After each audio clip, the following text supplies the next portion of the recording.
Donc là, pour pas là, c'est une application poubelle hein, pour faire plein de tests. Donc là, tout à l'heure, on va dire que manuellement, on a fait post. D'accord? On s'est occupé de post. Là, on va créer la classe article. D'accord? On va créer la classe article qui va faire la même chose que post, sauf que je vais la générer différemment. Et là, c'est super important. Regardez ce que je fais au tableau.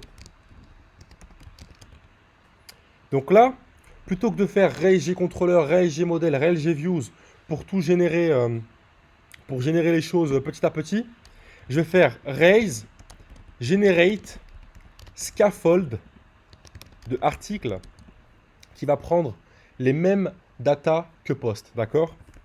Title qui est une string, content qui est un texte et published qui est un booléen. Regardez ce que ça va générer. Ça a généré tout ça. Vous avez vu ce que ça a généré?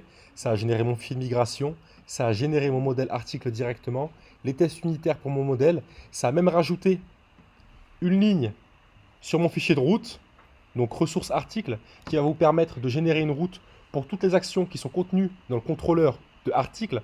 Super important là, hein. Regardez ce qu'on fait au tableau.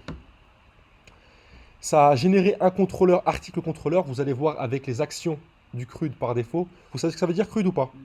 Create, read, update, destroy ou delete. Delete, pardon. Ça a généré toutes mes vues. Ça a généré tout ce dont vous avez besoin. D'accord? Donc là, je vais regarder ça. Là, vous voyez. Dans mon schéma, pour l'instant, j'ai pas article parce que j'ai pas fait RaceDB migrate pour que ma dernière migration soit effective. Mais comme vous pouvez le voir, j'ai bien la migration ici.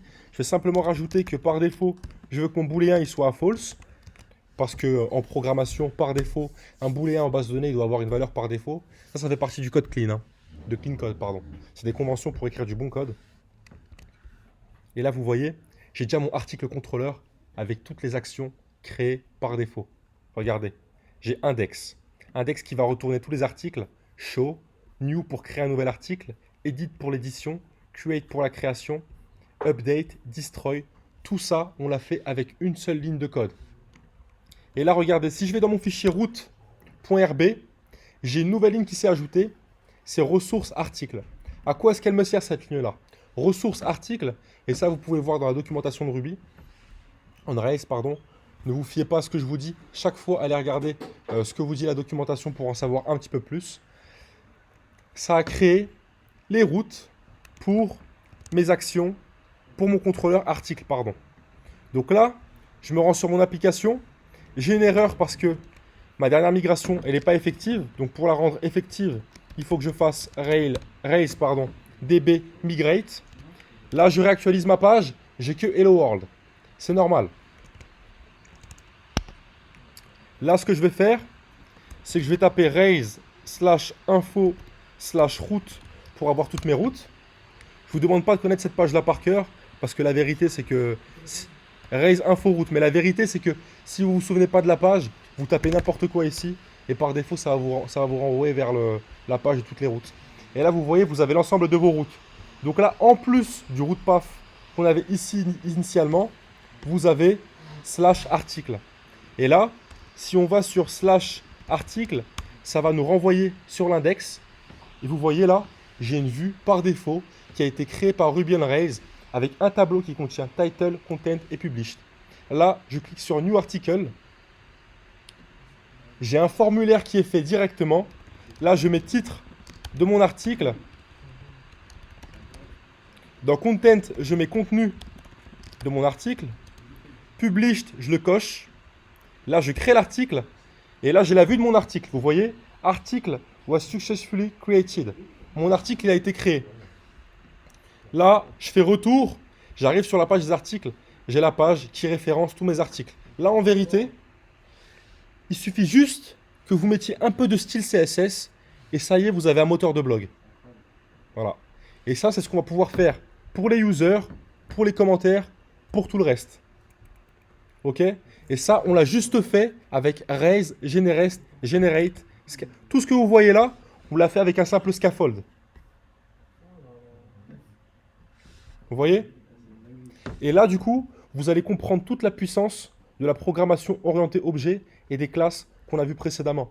Là, vous allez comprendre, vous allez comprendre pourquoi est-ce qu'on a vu tout ça, et ça va être deux fois plus simple pour vous. Ok? C'est à ça que ça sert un framework. En vérité, quand vous codez quelque chose, on s'en fout que vous fassiez un formulaire, on s'en fout que vous... Enfin, tout ça, on s'en fout. Votre valeur ajoutée, elle arrive dans le produit. Imaginons que demain, vous créez une plateforme de réservation de, je sais pas moi, de chauffeurs, comme Uber par exemple. On s'en fout que vous fassiez un système d'authentification novateur avec une vérification du mot de passe sur 9 caractères avec un caractère spécial, etc. Là où vous devez vous concentrer, c'est sur l'expérience utilisateur. Là où vous allez devoir vous concentrer, c'est sur l'algorithme de recherche. D'accord? Pas l'authentification, pas les formulaires, pas la page de création ni la page d'édition. Ok? Et ça, vous allez voir, c'est ce que va vous permettre de faire Ruby on Rails assez facilement. Moi, je vais vous montrer un truc que j'ai sur mon application. J'ai une interface d'administration comme ça. Ça, je le génère juste avec une page comme ça. Je le génère juste avec une ligne de code. Et là, j'ai des filtres sur le côté. Je peux exporter mes KPIs en C. Je vous montre à quoi ça ressemble. Enfin, non, je vais vous montrer mon code, ma code. Ah mais ça, enfin c'est même pas. Enfin le PHP c'est très bien aussi. Là en vérité Ruby encore une fois c'est le support de programmation c'est le support d'apprentissage pour que vous puissiez faire de l'objet en PHP plus facilement et du Laravel si vous voulez en PHP ou du Django en Python. Une fois que vous avez compris un framework, vous les comprenez tous. Tout ce qui va changer, c'est quelques conventions pardon et la syntaxe. L'intérêt d'un framework c'est ça. Ouais. Laravel, le framework de PHP et Symfony, il s'inspire, enfin, c'est assumé, il s'inspire de Ruby on Rails. En vérité, Ruby on Rails, c'est le premier framework de cette trempe-là à avoir été fait. Après, la plupart des frameworks qui ont été faits dans les langages classiques, ils se sont inspirés de Ruby on Rails. À part en JavaScript, où après ça a été très manuel, mais même en JavaScript maintenant, on a des frameworks qui s'inspirent de Ruby on Rails. Et je crois que c'est MVC.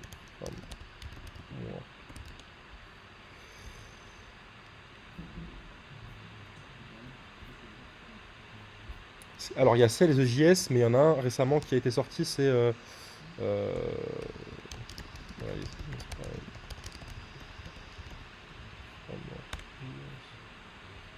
c'est Blitz, il me semble. Je crois qu'il y en a un autre aussi.